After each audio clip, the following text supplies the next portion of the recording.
All right, hello everyone. If you've got exams coming up, you know this is a topic you absolutely cannot ignore. The 2025 Nobel Prize in Economics is all about a really powerful, kind of disruptive idea that real long-term growth doesn't just happen by itself, it's forged in a process called creative destruction. So let's break down exactly what that means for you. So here's our game plan for today. We'll start with a quick overview of the prize itself. Then we'll do a deep dive into that core concept, creative destruction. After that, we'll meet the brilliant minds who got the award, see how this idea actually works in the real world, and then we'll wrap it all up with a quick revision session to make sure all these key points stick. Okay, let's get right into it. What exactly did the Nobel Committee decide to recognize this year? And, why is it such a big deal? So the official honor is for work on innovation-driven economic growth. But what does that really mean? Look, we're not just talking about small, incremental improvements from year to year. This research gets to the heart of a massive question. Why do some economies manage to grow decade after decade while others just get stuck? The answer, as we're about to see, is that real, lasting growth isn't a given. It has to be constantly reinvented. And that brings us right to the heart of the matter. This is the one term you absolutely have to have down in your notes: creative destruction. If you can nail this concept, you're well on your way to acing any question on this topic.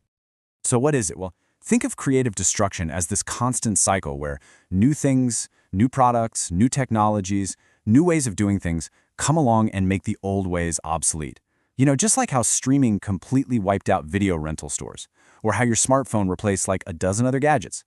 It's creative because it builds something new, and it's destructive because it displaces the old. That churn, that constant upheaval, is the very engine of progress. And the person who came up with this term was the legendary economist Joseph Schumpeter. He didn't see capitalism as some static, predictable system. No, he saw it as this dynamic, powerful storm of what he called industrial mutation. This quote just perfectly captures that idea of a relentless revolution happening from inside the economy itself. Now this slide here highlights a distinction that is absolutely critical for your exams. An invention is that initial spark, that brilliant new idea. But an innovation, that's the fire. That's taking the idea and turning it into something that actually gets used, that creates value, that changes markets. The Nobel Prize this year is all about understanding how we make that leap from the spark to the fire. So, who are these architects of growth who were celebrated for building on Schumpeter's big idea? Let's meet the 2025 Nobel laureates. Okay, first, a quick exam hack for you. To remember the three laureates, just think of the acronym MAH. Simple as that. M for Mochior, A for Egion, and H for Howitt. MAH. Lock that in. First up is Joel Mokyr. He's an economic historian, which means he looked to the past to understand our present.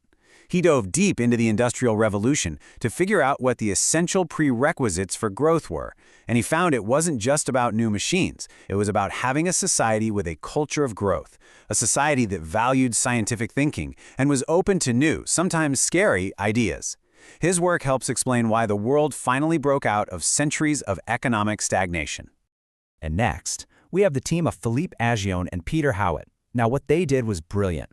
They took Schumpeter's powerful idea and actually turned it into a formal mathematical model.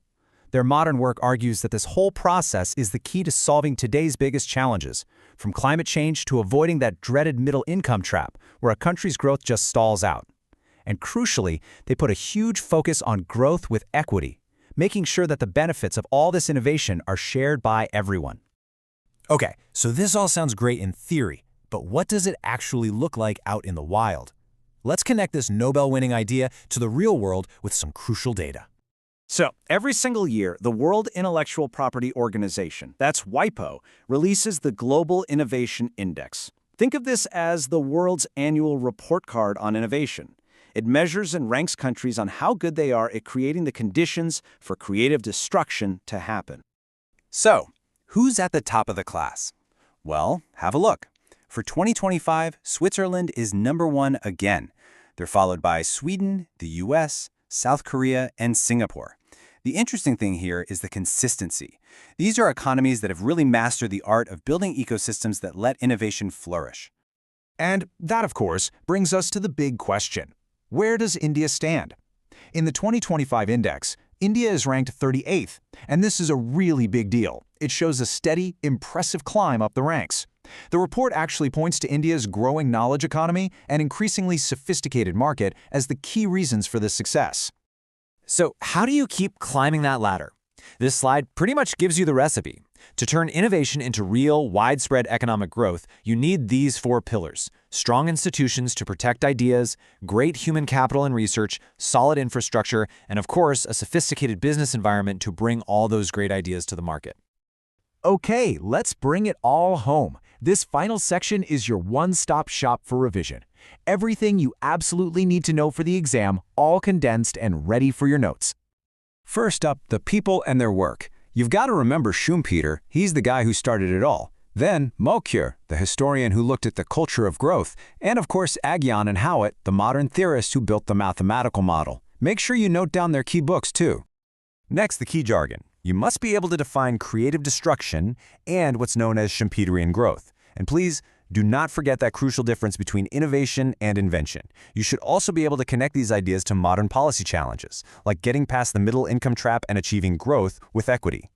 And finally, the hard data you just need to memorize. The official name of the prize, the Global Innovation Index, or GII. Know who releases it. That's WIPO. Remember who's number 1, Switzerland. And of course, India's rank 38th. These are the facts that will make your answers shine.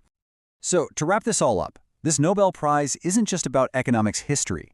It's really a roadmap for the future. It's a powerful reminder that prosperity isn't a given. It has to be reinvented over and over again. And in an age of AI and climate change, the ultimate question for policymakers, and really for all of us, is this: how can we actually harness this incredible power of creative destruction to build a more prosperous, sustainable, and equitable world for everyone?